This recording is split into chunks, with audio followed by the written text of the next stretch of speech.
Hello, friends! Thank you for tuning into the Unblocked podcast. I'm excited to talk with you today about mindset, focus, attention, and intention. Our minds are a phenomenally powerful machine. However, an unfocused and unobserved mind can be problematic and even destructive. Brooke Castillo likens an unsupervised mind to an unsupervised toddler with a knife. That's a pretty accurate illustration.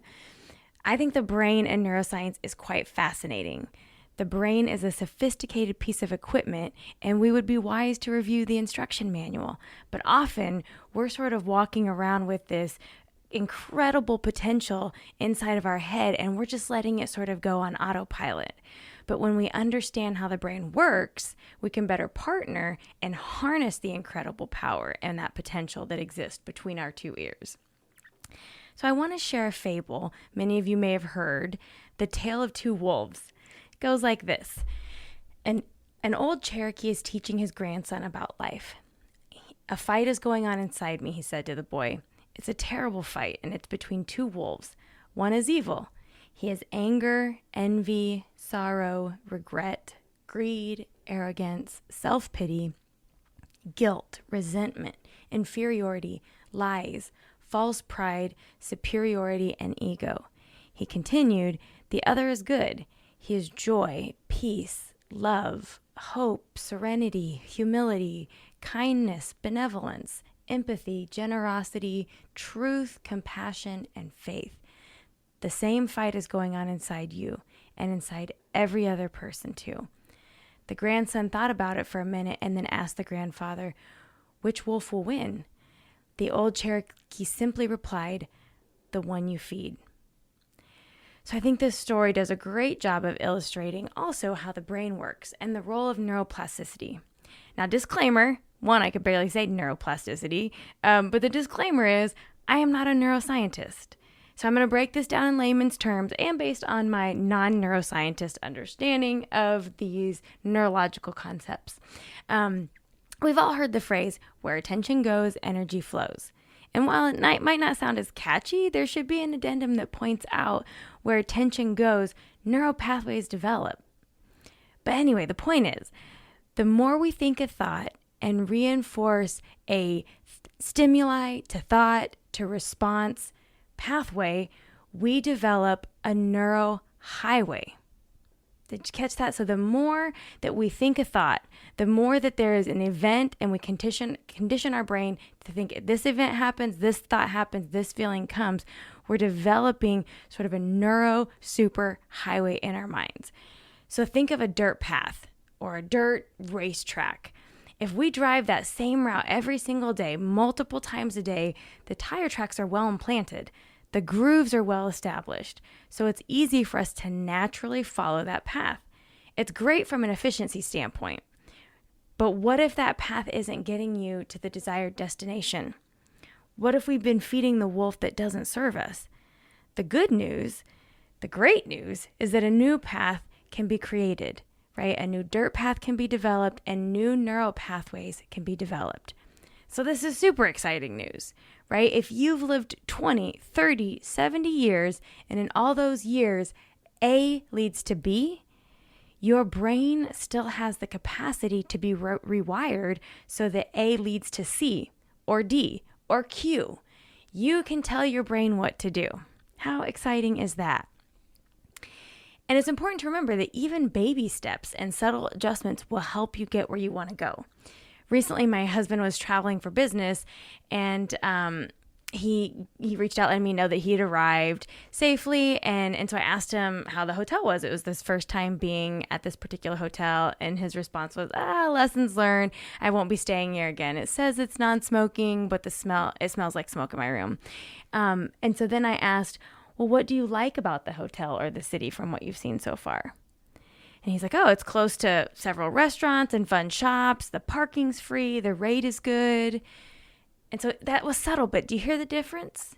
Now, the fact still remains, the room smells like smoke. He likely won't stay there again. But if the mindset and attention had stayed on all the things that were wrong, then he might run the risk of missing out on the opportunities for enjoying and or learning from the experience that's happening. So if our dirt path is to focus on the negative, if we are feeding the wolf of self-pity, of anger, frustration, negativity, then that's where our brain will default to in all situations, right? If that's the well-established path, is to look for what's wrong, even if it's a fantastic situation and there are many opportunities, our brain is trained to focus on what's not going well. The skepticism will come out. But subtle redirection and gear shifts can venture us down a new path that gets us where we want to be and feeling how we want to feel. And to be sure, initially it will feel super uncomfortable and it will feel like hard work. So imagine the effort that's required to get a car over the first hump of a deeply grooved tire track, right? There's an initial exertion. It takes the car more energy and effort to get over that. And it's bumpy. You feel the change. But once you're over the hump, it gets easier.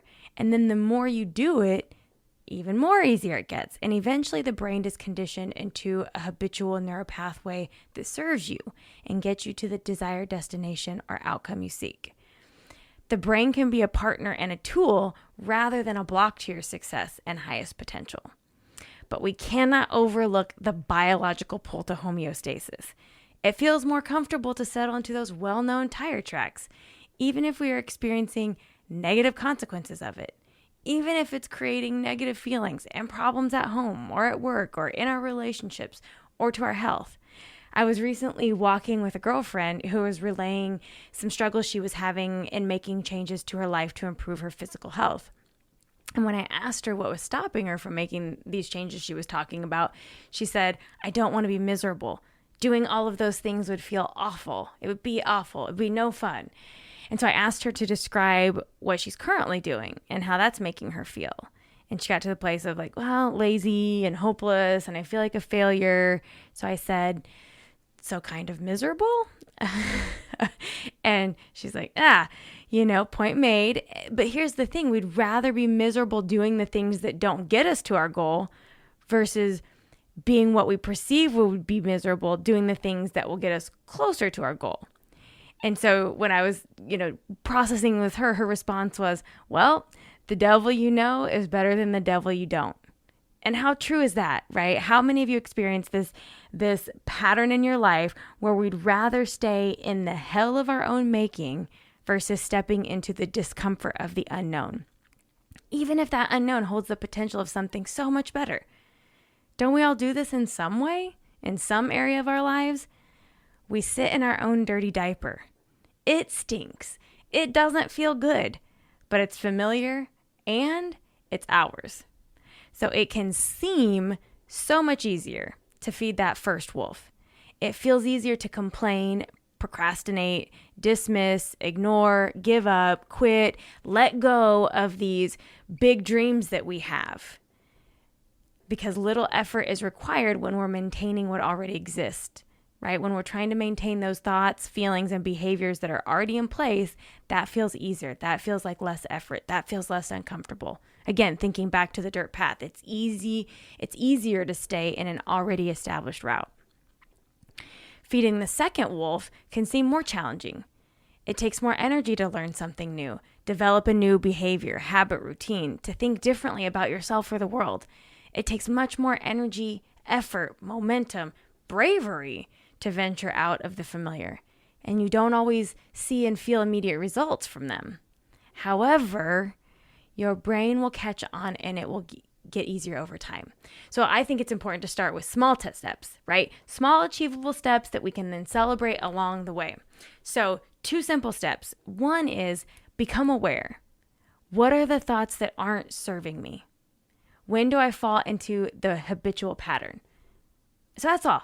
The initial step is all you're asking yourself is to create some awareness. Catch on to your BS, right? Catch on to these things that you think that you're like, some part of me doesn't even believe this, but it's the habitual thought that comes up. And then these are the patterns of behavior that I fall into. And I'm just going to become aware of, when is it not serving me?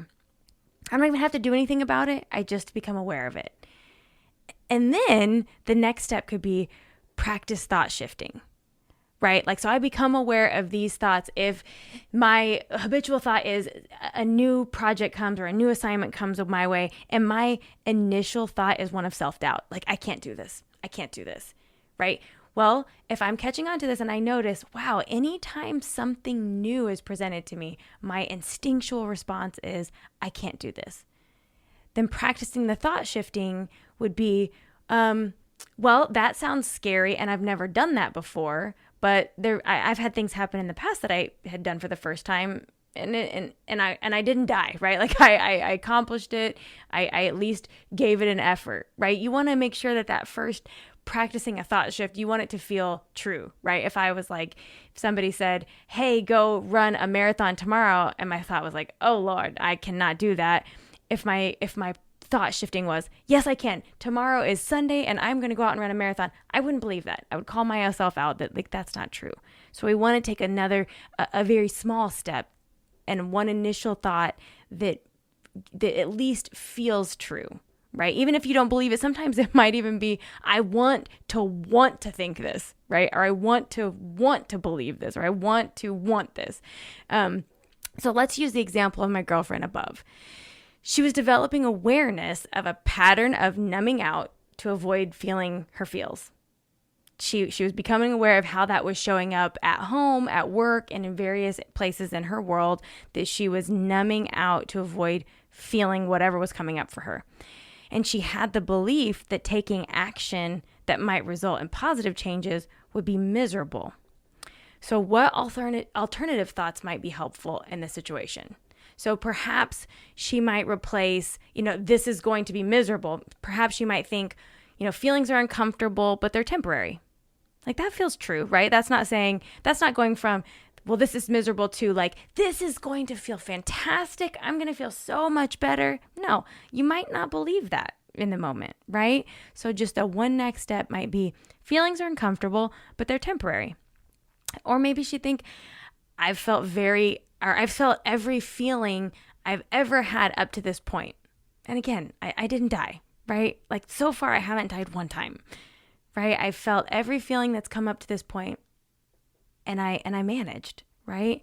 Or allowing my feelings to show up and flow through my body has less consequences than resisting my feelings.